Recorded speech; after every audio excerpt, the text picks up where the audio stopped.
ai lẽ số bữa họ cái này kiểu lim đi vào cái hình đầy sao cho hele alhang pia Christian tâm ta tu lai hẹp hạ na tâm ta hẹp hạ thể họ ibz ham so le E-Gospel+ATM channel in video ahin sim jingke ho hi cho hi mi tam ta chun complain ti dam na tu an ha sen ipija ke sim jing ham chong chu ne kha kan se landing hin ban ting le ila ova thagau tu pon hi ti a mi tam ta na ta sana thamang hi chi nat nahi thagau nat na pa hi ipia ki bol dam ding ham ipidinga nat nai izana hele a symptom ki jan jenga anat na ta ki jan lowa chu dam ta lo di ti na hi ni je banga chu tu ne hi ita banga chu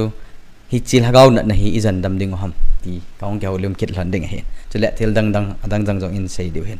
me viewer jong sinabon sa kan Nangin E-Gospel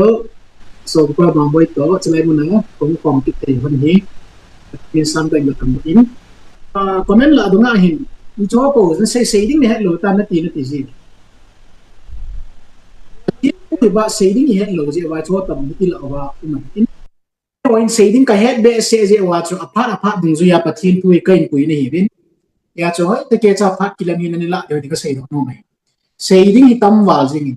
GMFDI đồng hi không giàu các bé gì này ấy cho thì là pu cái chip mà khát dia bol cái chip mà khát cho ít đi đàn cho po nó xây gì mà nó tí đàn mà đúng đúng tạo vào thôi cái đi vào rồi ya cho apart thiên ngay luôn này mà apart thiên tu tạo hol này mà hi lệ ấy cái kia cha hi chi khép nagal ila wa mit mo chang da om pen hi na sa tai do ngai ni gam da nga thiang gaul he mo tu sim na sei ji ni gam da nga diaboli ni gam so pui mang dan thu na sei ji ele nang ma gam sunga hi ta bangai thil gim nei ta khat pat chi no nge ti thei khat pen ji ngai pi ti da na sei ding he lo wa om ni na ti no dan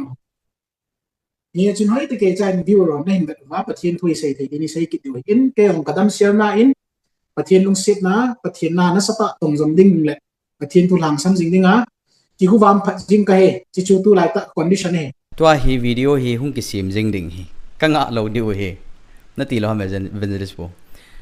kanga lo diu hi aji chu hi chi ila wa thilum hi ho ako na hi iki hilo wa le hoya ipi ipti ki hel diu ham na he chu he aki tu pen chu ya chu saidi het lo wa hele ve khen tin ipi hung ke sei di ham poi mo khatlani mi mit mo na se ke ve he poin sei do dinga lom tam ta thilum hin hi ja chu hung ke bol jing ding hin ip le phat na pan taw ten evangelist poto ko hung ke ho lim hon de hi khat na chu li pham te la tu la ya hi chi false revelations ke le thu phon ki bol na ho thu phon lem ke lep la na ho hi cho ta bang tam ta hi an sa he tan ila wa zo mi dang ho gam dang ho ti da taw te to nagale naung hu ka vet na hele na tu jong hin YouTube ma khon hol leo chen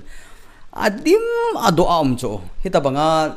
gaw thu ta banga thu saya na prophesy bola elo like zat choma mi su dam na healing ministry o HGO dim set cho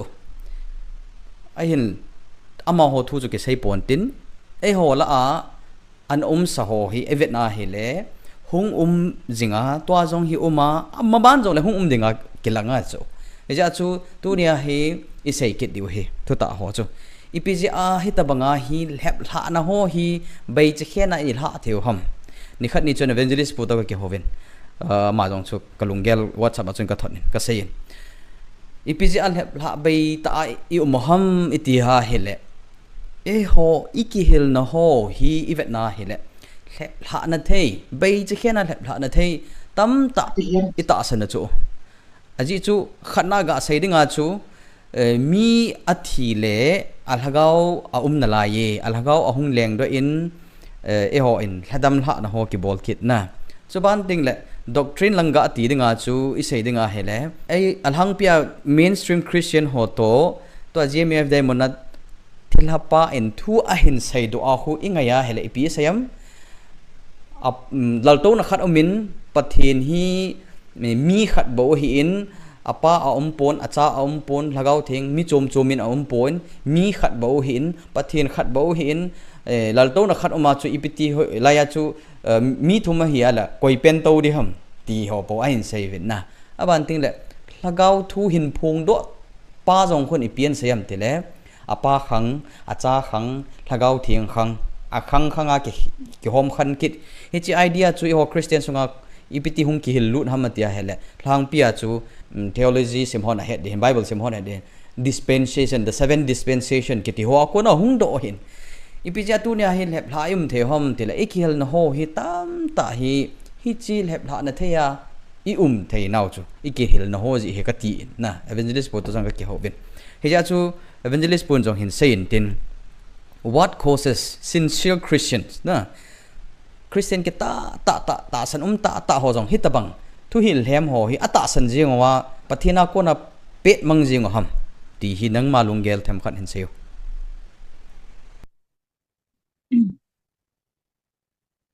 Christian ki bul phunau hi phate ke cha irut ko si phate ke jai ve ngai a ki hem sa ke tabe na e ho hin GMFDI ka lut khel hi e lo le tu la thila ka ho khel hi khep hlam da na ki gel ai lai chi umi jong le a ki hem sa ke tam hi aya chu diabol in ke chen ta e ki chip nau hi tam ma jinga in Bible a chu Jesus Christian ke chen tan sei Jesus in ke chen ta thu thi ngai ni mo sa chu phem ti ti ngai Matthew bung som ni le hi ho isim ti nga sing ta le Timothy bung li chang khat loi sim ti nga ban ta le Revelation bung som le thum aban ta le bung som le gup long ho ke chen ta diabol in khet na hin to ding dan tu ho ke chen ta ho ivet ti nga hi tu ni no nga hi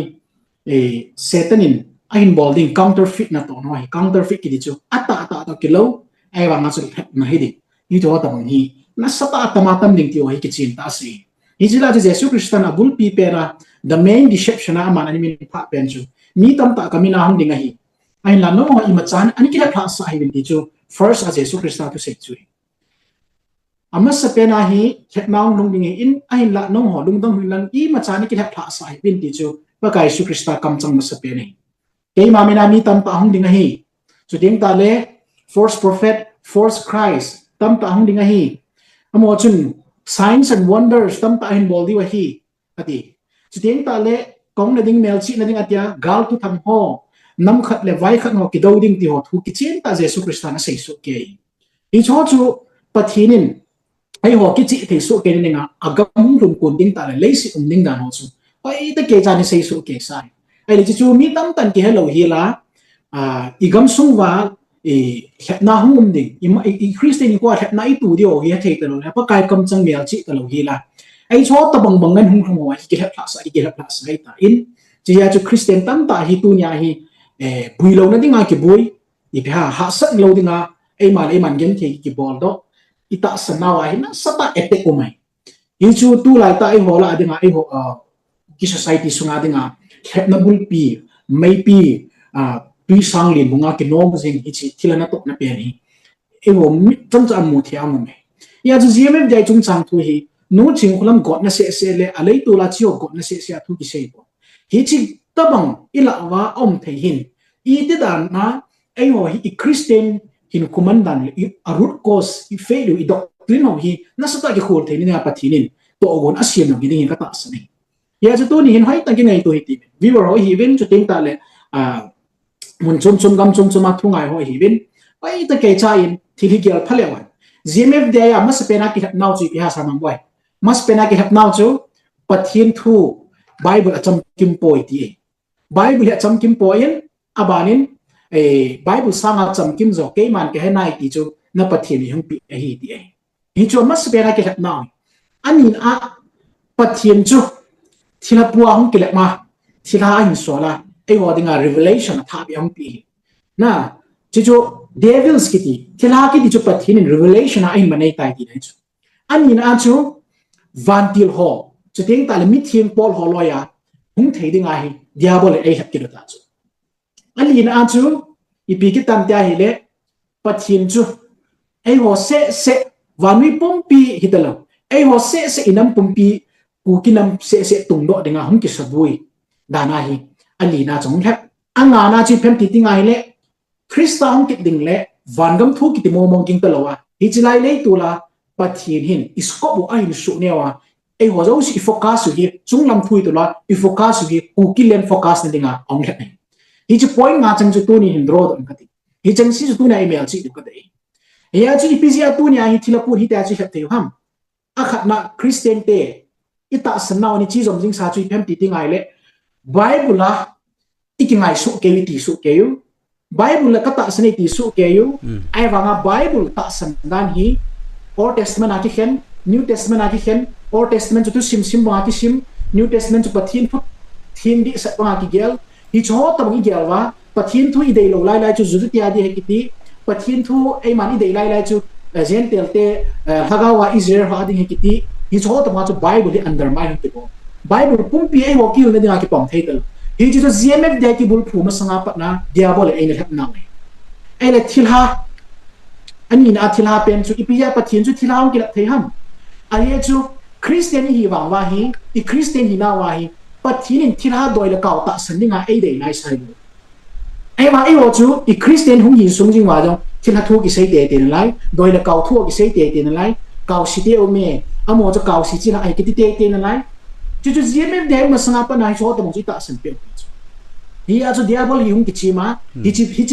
chi doctrine mo chain man sa dunia practical time la bai mi tam ta na ki ba hu ta cho hi chu akilem la sai ni na aba na mi thi mo ang ki la cho ipia mi thi mo kai pol ka yong ti thei kai van thil ka yong ti thei ai chu Christian ta san sa te hi mi em kha thi teng ta le conscious so na khu he thei khat kyo pi thei khat thagau leng ga ma hin ei ta bang mang om thei na lai ti ta san ki nei na pa chung hi chu na hi chu chu diabol in ain ma na practical ta ang hat ma chim khulam diabol limang ki chim nu chu bola akilep sa azong tina Peter ho Abraham ho Moses ho Elijah ho ang kilep kitin lai chu na hi chu ta bang chung hi chu aban ta le nam khat specific nam khat focus ninga ipija yung hat thayo diabol chu ipia kuki se focus he dinga diabol chu hat thayo aje chu Christian hi wang ma chu ibon sanwa hi nam fanatic ngan phung fanatic ngan kuki fanatic ngan hi je ma chu nam ngai lu te kuki ngai lu te hi ve ti a chu nan na ho na me ka ngai lu di sat ne ve ti ding ông tay đi ilung muốn thế nó điều ai hiện giờ diabol từ practical tại em lập mà iki bùa hạ ra cho so bị tiêu nè iki bùa hạ ra cho đi cho tu nhà diabol ấy lập nào chứ tu tiếng ta đi focus số kia người ta chứ tu là Christian ta sẵn sàng thì ít biển tháp bầu là bùi phai gì vậy ai mà phát hiện tuần yêu đã kinh nó liên bên atup le đôi nên nó ngắt thilung sụt đinh nó to ang lung đinh hồng phát hiện cái chuyện tại cái việc nó đi vào ai rồi thu phun le khabo de nil le khabo koi ma sim tan a sei ho jam kinu isa a sim ho jam a hin hil chin ho jam no mo hen nan thu ni hil be ni kiti I choi GMF de ma sanga pa na mim te ni wa mong nau ta chu ya chu diabol chu nga I focus chung lam focus ya pathinin e gun pi pen so tu ai local domestic ka mai mia e ho nam phung chang thu me mia politics me mia focus dinga diabol I focus ung hial ta chu I cho ta nga chu iniwa mong nau ya chu ya chu tu nya hi diabol ni chu ta nga point nga I na penu GMF de mong chai na penu hi ki chin ta he chin ningo I Christian ki bul phu na hi pathin thu mo mong hina hi chi pathin thu hi nga hi ki bul phu mo mong hina I fail ki bul phu mo mong hina diabol ai het na ho hi hoi lai root cause ha kon hang ki pan ham I choi tu na I khol do te te tu na ultrasound ki bola MRI ki la blood test ki bola diagnose na sata ita sanat na ho ki ma do banga chu ilhagawa ina now na sata diagnose bo de EPZA virus le pen diabol chu ila wai ta ki chem them ti pa chu khol do te te ni nga I chu point nga be sa chu na sata tu sei de ka sei ngom pasal khan in thu khan in do so EPZA yam te hele evangelist pu ipiti dana pathin ama ta hung kelanga mi bol dama ipiti dana chu na ta san thelo ham atin henge masanga GMFDI hi hi mi jo sin hoi tan ngai velen GMFDI hi Gospel Ministry for Disabilities India hi cho ti bukim lo ho avet cho hi chu anabol zinga hi na that is good thil pha bol hi koi man chu ki sei lo cho anabol zinga koi man imai sei lo boy lo cho ele chu bana chu abana chu ipi ha min tawdam pi ta ne he cho na tawdam namun ta he cho mitam ta na chi cho min ata sandung ya chi wa ta ki taw so cho founder nun jong ama right to exercise our own freedom of religion cho abol anei ja cho man abol cho ewa koi mani ma ki sei lo cho ele tu chunga hi lagau thu phon nin an bel ma he che pa hi nampi zo si pastor zo si an chawa an kowa hi chi akuna hi hung ki el za hi cho hung ki sei hi cho ipi ja hung ki sei ham tele an zo call hin bolat question hin dong pa cho ni pi sei am evangelist pu pathina ma ta hung kuma anadam mo ho jo mi bol dama ipitana ta san thelam ati cho kyong ka sayin helai ka chunia khan ilhe khan ngai GMFDI khu masanga chu abul khu founder hon jong a sei hi video jong hi akam chang ta wa sei hi ama sapena hung lut khu pathin a he poi babart sunga khu khomun khatna thilha khat adi cho thilha ibita bang thagau lamdang tiri ta bible kampau ja dinga la thagau lamdang e ho he thia thilha sanga khat hunga koi ki dei cha tu se hamna chi ja chu hung lut na hi cha chu hung ki pan cho thagau bo hung lut hi cho babar chunga khu pathin hung lut hi lo bi chume thilha abo anen muthim hung lut masa cho hi chu hung lut na hi chu wa khu aban bana tui kang atiam koi tiam hung lut na abana hung kya het na chu iti ham tia le siva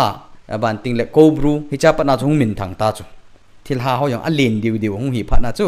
thilha jong neu che hung ke pan hiya alen diu thilha len diu ho hung lut pha na van nui le sit van nui pathi no hung lut pha na chu hung min thang diu ta chu mi hon an sei pan ta na ai le chi zo wa chu piung de tam ti le hi chi thilha lut na mun anen abo ki da ta pathen mit mo abo mun chu i piung de tam ti le van ti lo hung tai ti chu van ti lo hungin Gabriel hungin Michael hungi atiu chu he chi wa chu ipian sai ke ta wa abana chu hung kai sang ki na pathen ama ta o in hung vilve atiu chu eta chu ki chi mo he chu ya chu babar sunga chu thilha jong lut pathen jong lut ya chu bible in bi sai am so de ho pathen muthim le khowa mun ki kop thei lo heti chu bible chun ki chi ta pathin le satan thilha lagau abo anen ho chu ki kop thei lo chu mun chu ya chu abul ka ti chu ya chu igam sunga wahi tabang lagau tu phone hi nat nahi chu lagau nat na ineu chu chi hi ibol dam ngai chu bol dam na dinga chu tu nia hi nu chin kholam chu a hi ti in a khoti in ai lo wala babar chu khoti in khati in a in chen a semen ti ho chu symptom he chu kai mu do la na it's the symptom an na symptom he bo chu ai wa hung ko na chu bul chu he chu veleo chun adi lo dan le lagau phalo lagau di lo diabola kon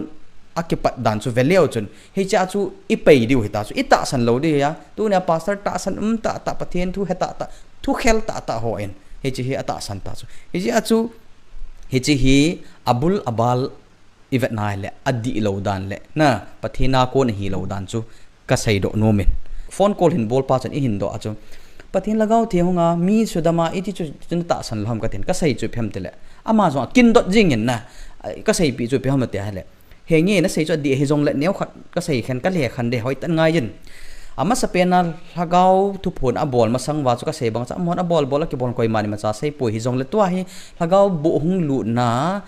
lagau lam dang ke phonga wanui le sit pathin hong ke phong ki na he jowa chu pathin ka hi ati chu ai le lang khana henge pathin ka hitai ati in pathin ka hitai tipa robert khun mi bol dam za le khun o ka te chi bem khat he ti the hin na a hin la robert asunga hung lut pathin asunga hung lut ne ti pau khu so neven abu thi tin na azon le lewa amiel jong ki mu khalo la jong ke la khalo ke wang ko ye hi ka het lo amiel ka het lo lai hi ti chan ka vet wang khu robert miel ka het lo lai hi thing pat na sei dinga amiel jong ki mu khalo mi bol dam jong ki za khalo pathin hung lut ne pathin ha me ati na pau khun thil ke dang bol za le ti chu we can trust na ta san na thei khat hum de cho e wang chu hi lo cho robert khu lai hu dana i ma cha bol thei lo hilanga evangelist nu chen kholam le golang thang len sein bol thei na zat ka ne hone ta mi sudam da na hon bol dam chu ga mai thei chu a hi wanga ka question chu bi ham a bol dam mi a bol dam ta lona zong le hi chi bol dam thei na thil bol thei na khu hoya hung kon ham chu na do kha awam a chi hon jong na aji chu langa Robert sunga hung lut pa to nu chin khlam te ni thil bol thei na khu akimat na lo hi chu hoi tan ve leo chu akimat na lo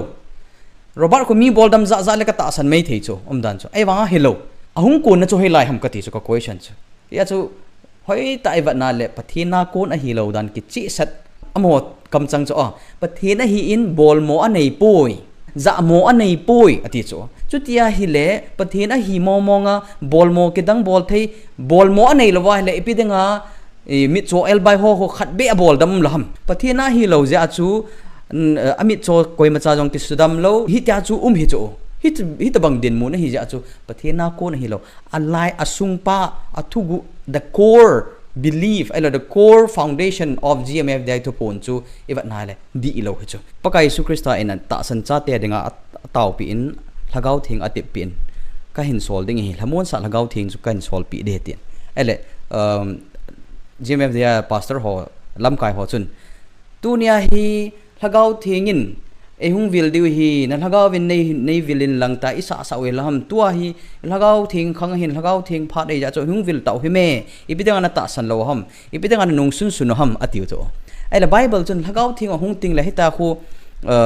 mun khana khu ehung vil dingo mun danga chi do lo hela in sunga ho ki khum cha khe de tiam bible chun ati lo cho lagau thing ahung ting le khatna aman thutta a na lam kai dingu thuta ho na gel do sa dingu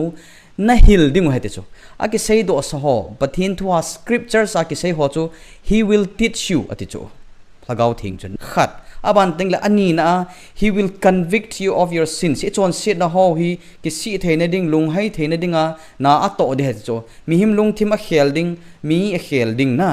pathina Jesus Christ hinga a puilu ding ping tha ding baptize sang ding Christian hin kho aman ding ati chu lagau thing na to chu hi chi amen pe na thil chi te ni chu ka sei no men a hin la e hon tu na lagau thing ong ki e hung vile ati naw mon jeme da lagau thu pon ko itabangong pathin lagau hi lo na chu lai chu imu theu chu aji chu phem te le lung thing sel selai sei ding o he na I sel le thil hi phapo en aki khom ho khu thing pa na ka sei hi gale tolum ji a satanin advantage agom kom la a helai khu iki bol don hi khat aban ting le helai muna kani ball number 4 jo omdan chu nisa jo ho ama hotam ta umahi thing lang mi ho jong ata san ho jong kani lei ball hi chu ball ai wanga anga di lo a ball jingo hi aban ting le thing a sai dinga thing noi song noi ka he poi koi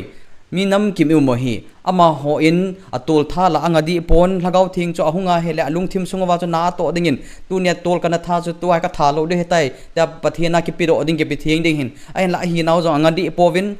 black business a bol ho zo anga di povin thil thing lo a bol ho zo anga di povin helaya khatlani in sa ne lo mana khu ke ho hi thing sat ka hi ve ati vin na hi chi lagau thing a hi lo dan kamu chi ni hi injona sei thila business na ti in na bible hi thila in business a bolam Satan in business a bolam a bol chu ipiti a bolam business bible hu isap pa he trade ati chu trade sum kol ve na a bole ati chu ipiti a bolam using lies jowa trade an a bol chu vantil ho an kai la chu trade a bol chu zo trade a bola zo business a bola vantil hop thuma hop an kai la chu he chu chu me so pete ho evet chet deu imu chet deu ka dei chuna evangelist pona sei be no ma len seo chelai ka chu pathin hu ing na to gun plan of redemption ki ju satan in ki chen ta ti la bula hoi thona ne a satan ong ki swa ke pa chu pathin na to gun ju so setting a go jing ai pathin na to so set ding go ing pa chu tu nya chelai mo nai pu ki te I pathin me in sol pi we ama che wa dinga revelator hi ki ti mong chu hoi tai ngai tu ti ngai le ki let na la nong ngol wi pe na hin na ai chu na sai tai siwa ko ro hong lu na tikit na lai chu nga ti dinga robot chu thil han aman cha dan na chu bia a hoi mo na thei pen ki se vo kung to nga man ti nai chu thil ha in na tha gao bo yo si a chu kol hom sa a chei na a dei den sen se na pathin install ati ta chei na na pathin ke he game abul langa video di dia jane se cho ipi bol nei no ro gu te ti ham ke na pathin le ki ti ipi na bol na ham ati ati so ini jo in hi dia jane ki ka sa ina ching lam ki ti no ya chu hai tai ga ti ngai le ipi ai ta ma jane ki lem na theu ham iti ti ngai pathin thon ki chen ta ni se bible hi emen na sa mo hin bol ting ta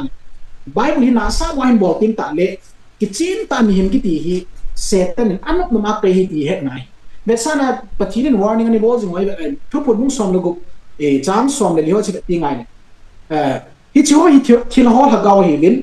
amo chun lei si nai mel chi na ki dang a bol hi ve ti chu hi chi thil ho ha gaw chu hi chu ai le bible ji sin ki ti ngai ki chin ta first Timothy bung li chang khat na chu bible jing ki chin ta na sai ki isi ma hi le timul tho om li we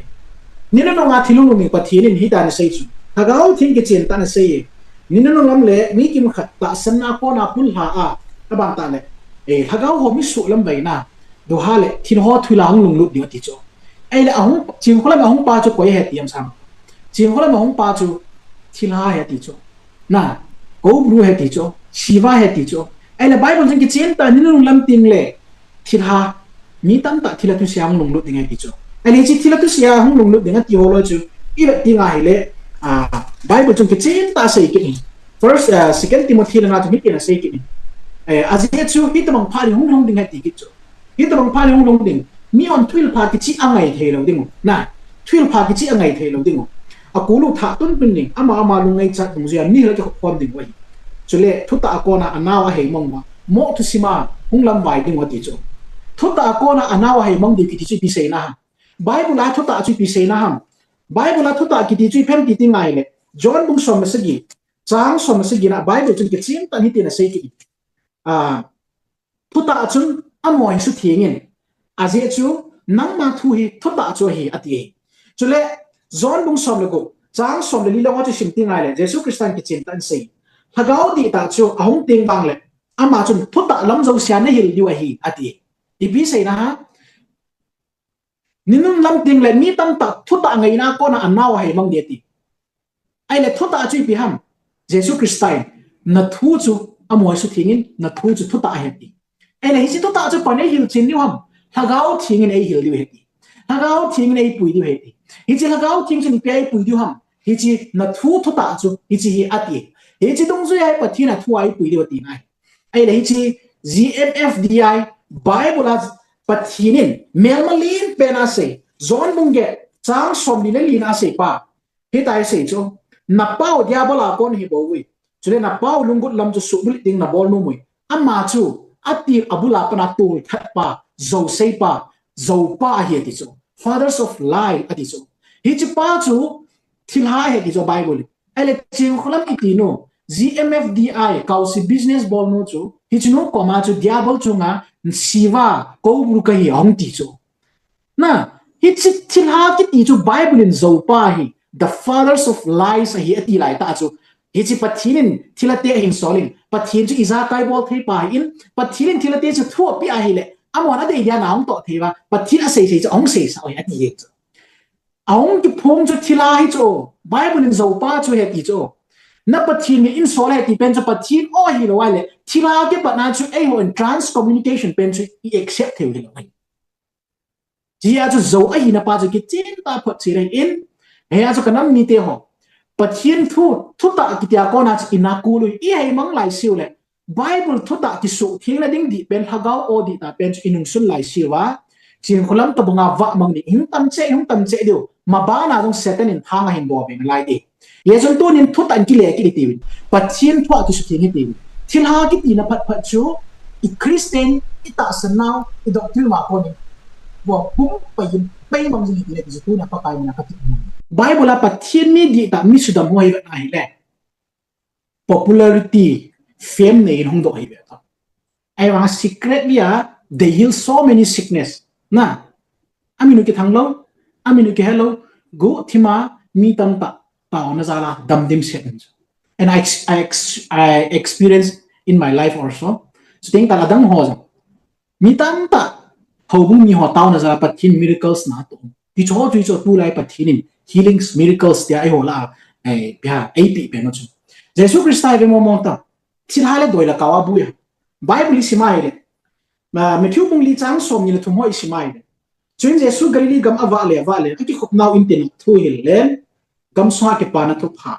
ai hang le mi ho a hi pe zo siu chu le Adam lo zo si Adam sa e ti chu na Adam lo zo si Adam sa in ati chu alang thi hi vai chum baya na thu la lo si hi la hin pu jun amo chu abodam su ke ye ti chu Jesus Christ miracles healings are disease na sickness ki to ani su da moi tingale na chikim se su da me chila chu mi cho elbai na kong chat mo thio bon cha sim do themin ele hi vei za chum atila hui tingan malaria na TB na am nan chu leprosy na bona asim tha su ke di hi cho dam nga bon cha pa thil ni su dam pi su ke ele chim khulam kaw si business bon wi belo chu hai na mi su dam ko hem adam lo mai thini tiu kin ka pom nai sai pom lo hil ni chim khulam su dam koi mam lo mi tam ta su dam da na ina nun sol ho na anung na dim set cho ani ha na pai ngan dim set ko ma testimony hong ke phom dim set amen kadam tai ti nei sol do obin ai lanin ha in ka thiri de ti dim set ni cho ta bong chu hi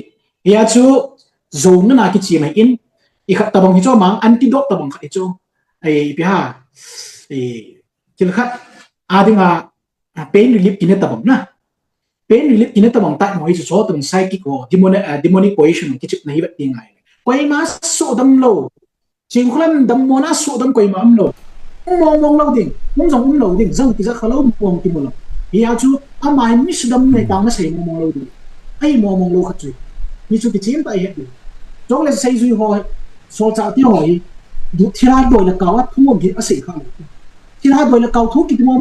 ma khalo ti ele chim khulam hong ti pat do pa na hang sak chu hi chiwa te ti kang te khuchia te hi chu gospel da na sak chu bon cha pathin tu distort ka bol cho pathin tu distort ka bol cho chinui dia chu ama hi pathin to ma hi pathin le ma ding hi ta ba pan na thei hi mi sudam te ga ti chu ti thei mo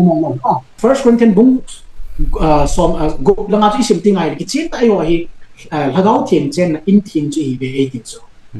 ya chu pathin e ho hi lagau thing chen na in chi nga chu isim in hi chi lagau pen chu nam khat building le thung khat building le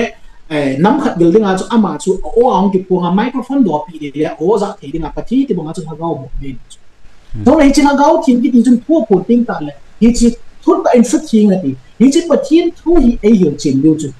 khulanga nei hei te na mial ma te wa ti khulanga tang khul te na mial ma te na ho kanam ngai lu pen te pu ki na ma hi chi chu lagau ai poi hi na i focus you pathin in dia na focus na dinga ki het na bul piang kun na khachu ni cho ta mong chu lagau oi pe oi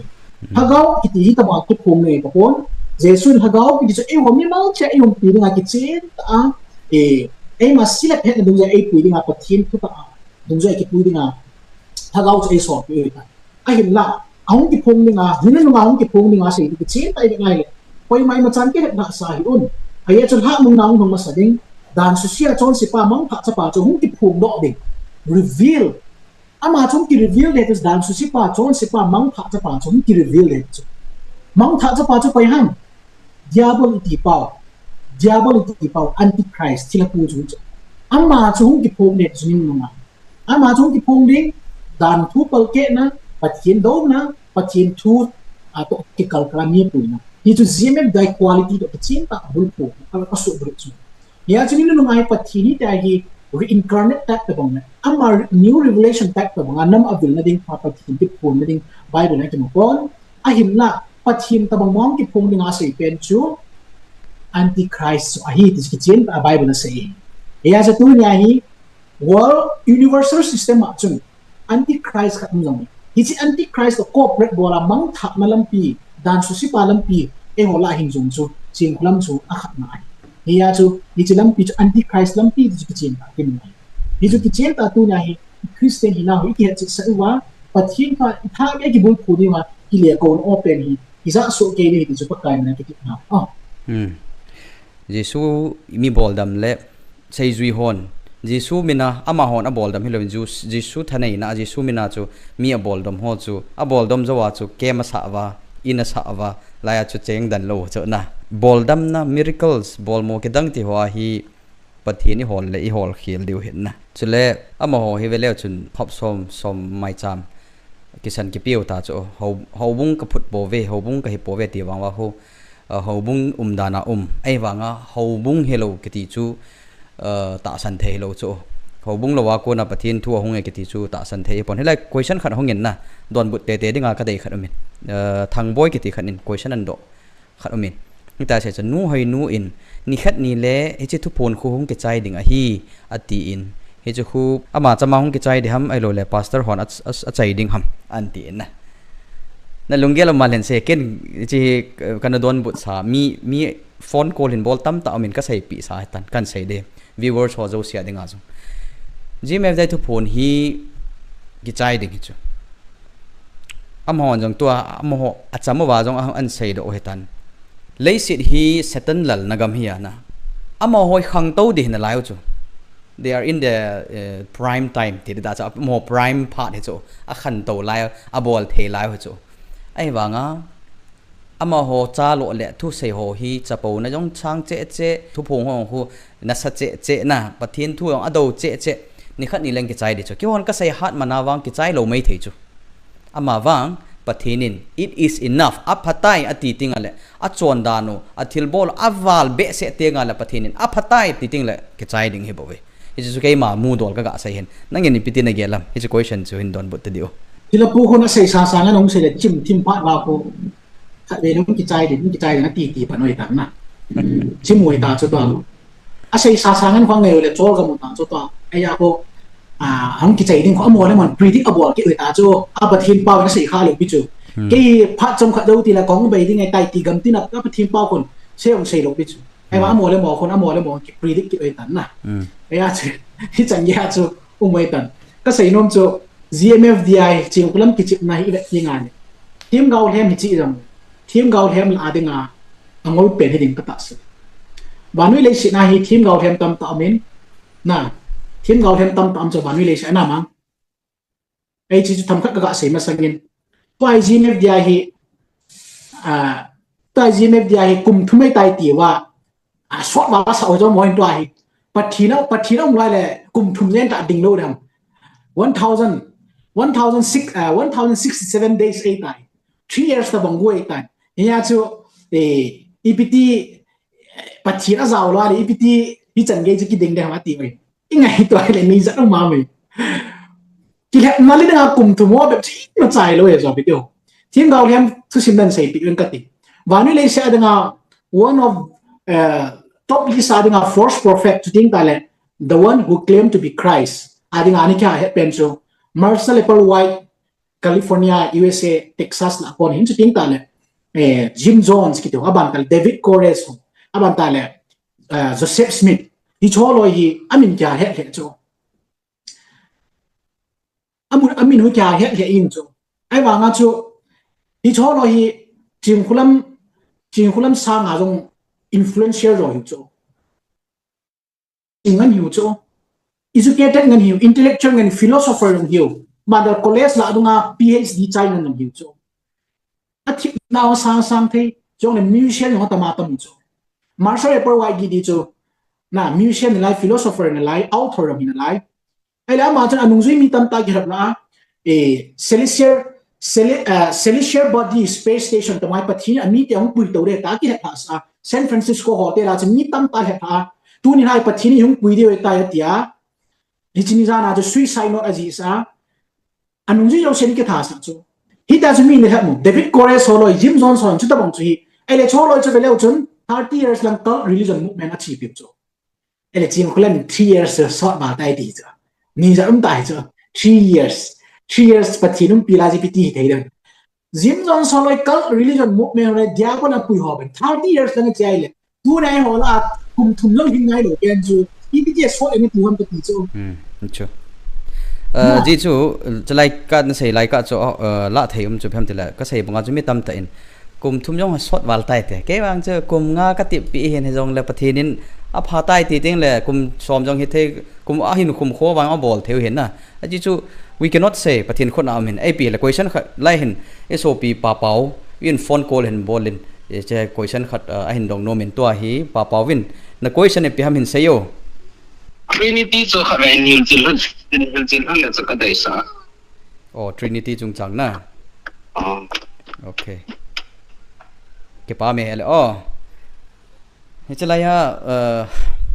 min dai sa question and bol ji chun ga don but wang vai hitin GMFDI mona thu pon na mona Trinity hi ti sai da amo hin pathin thum na ho ve te cho video clip yang kala do hin na pathin hung ki phung pa ativin thu pon khun a sei chin set ni ama chun pathin hi mi khat hi pathin khat bible chu pathin khat ati cho ai wa mo chen sei chu phem tela pathin khat hi in mi khat hi in apa khanga chu apa mela hu uma acha khanga chu acha mela uma lagau thiang khanga chu lagau thiang mela uma hi ti chu mi tam ta in adi ai mi te hen iki hil naw le ta san chu chu na bible wang chun mi pathin hi khat hi in ai la ama ho hi a hi naw percent a hi na mi thuma ke lang hi cho pathin thum hi lo mi thuma ke lang na mi him hi lo hi na nei pathin thum hi lovin hi na nei pathin khat mi thum percent thum a hi ti chu bible la hi ki mu a hin hi ja chu mi tam ta in Trinity the word coin abol hin at as aphu do hin hi chu pi tenam da try chu la thum unity mi thum ho ki pum khat na hi chu pathin khat tin he chu aji chu bible la idea so ke chu nu pa jong pasal le nu mai chu ahung ki gop ti nga le phe khat mi khat vo khat na ki sim he chu ai le pakai su christian ama le apa le pa pathin ko ma tawa chu nang le ke khat hi bangin ati chu aban te le ta san cha te ho believer sei jui ho ya ta san cha te zo si tu khanga dinga jong khang ki chai chan ge ta san ho zo si hi mi tam ta cho millions and billions of people here ai wanga pathenin khat a hi na divin ti cho a idea cho na ki pum khat na khat hi na cho hi chu bible la hi abulla pat ale chan ge hme Genesis 1 isima le pathenin wan le set asimin lagau thing a lam len lagau thing ki min pha pe chu iti da na pa khanga cho lagau thing the ham na hi lai ka chu nangin na sei no ma le sei Trinity chamcha short loading in na question hong ke dong hi ji chen don but ti onangin jo zo te leken khat le ne ga sei be no men nangin sei the first stage he pet body ngai le God had adding ang kimin pha pa sa pen cho hagaw thing sem tilen pathin wan le se simin ai le si cho lim le gom ba hin tui pi thu tan ki khang sain a chunga pathin hagaw tu chung anilam leng le first God had adding ang ki mention mas pen cho hagaw thing abana Genesis bung gup nai yung chi ki nai le pathin hagaw chu mihim sunga mihim tel akum khun umzo ta pon te etiket Holy Spirit a mention ki Bible ong ki pat pana God had la ong ki mention mas pen Holy Spirit el so ong chi ki nai le Bible ai ivet nai le Jesus Christa in pathin hi hagaw thing bo se hi pelovin Jesus Christa in pathina God had na hi ki chin ta min thumom da ai se he chu Matthew bung som ni lege chang som la ko na je kitala it is actually no chi bin nam tina me yong si se jun ga simon apa acha hagaw thingin baptize ga bolun se ju ga simon nam ke ma thu pi yaw sin dim ga hil benti ele hi chi pathin pa chapa hagaw thing chu min se sia thum hi lo bin amo hi ta sa physical momonga mi thuma hi dan hi practical ta in ga sakine viewer ha ta ngai wo practical ta mi thuma hin sa ki de hi chu Matthew pung thum na hi chen ta Jesus Christa baptism a chun hong ki mu nei hi chi Jesus Christa baptism hong ki mu na chun even na ile Bible a chun tin sim thei ding om ki in ki chen ta in hi chi min thumo si pen chun mi thuma hi da mo chu ai sai ta nei lai si ma ile Matthew bung thum hi chi pe chun Jesus zor khoda Jesus baptize sang dingin Galilea konin Jordan lama ahong tai disu ai wang zon anathu phan nang ma kur aka chanling zo ati chun Jesus na dom bun tu ni sa pu pu ne el sang na chi bena ne chun Jesus baptize a chan zo win ati Jesus baptize a chan zo win tuila akonin apot do tan chu in vevin ama dingin van ko akhongin cho nên bắt thiên là gạo vấp của băng ông lệ chung ngạc chung ngạc chung amom chung amai cái chấp bắt đấy ta hi cái chung cần mà thấy tình ngày gì ya chu bắt thiên thu chung cái chen ta ba chấp ba gạo thiên hi na three entities ấy đang cái chen ta ai sẽ cho cha cái mọi và na pa ông dingin ban ta là gạo thiên cho vấp của băng ông lệ han Jesus Christus tui là amen Jesus chu tui la ga dinga abana chung langa o ga ding sakina abana hagawa hung len hi ta achang sia ventriloquist ki te ba achang sia ki hem len ya chu hagaw thieng omen aban ta le pa omen sting ta le chapa omen amolo hi three entities hi momong hi chu god head adinga pathina chu mi thum ti gom ko mo hi ve ti pa ki chi ta pathin pen practical lesson ai sa in ya chu tu like Trinity chung chang hi mainline denomination la azong mi tam pa du GMFDI ko point mainline denomination la mi khat to 3 role la ki chi no hi chong chu hi lo he mi khat ni 3 role la ki chi me pon 3 person mong hi ama specific role la ki chi me in hi chu father son and holy spirit jong ama ona physical entity nei in badale chapa jong hi abadale father jong hi cho chang thum hi god itiwa chu pum khat ni hi chui het điều ya chu hỏi tới cái chi het điều in chu Trinity tam ta sei ding men chalai ka chu very basic ga explain phe dan sun chung hi le pan te na tu ka nge mà hồi hi ai ti dính ai ti cái thô dính ai ti tổng khom dính ai ti cái ngay lu dính cái khen lâu ở hi về mi thum ho hi mà ho chu khát cái ti hi pathin khát cái ti hi pathin thum cái ti poi ai le chalai hi thang min cái ti pa hin sir nu chin khulam le anung zui ho khu khat bei to pathin hoin thinga kai dingin tiam patep taw ngo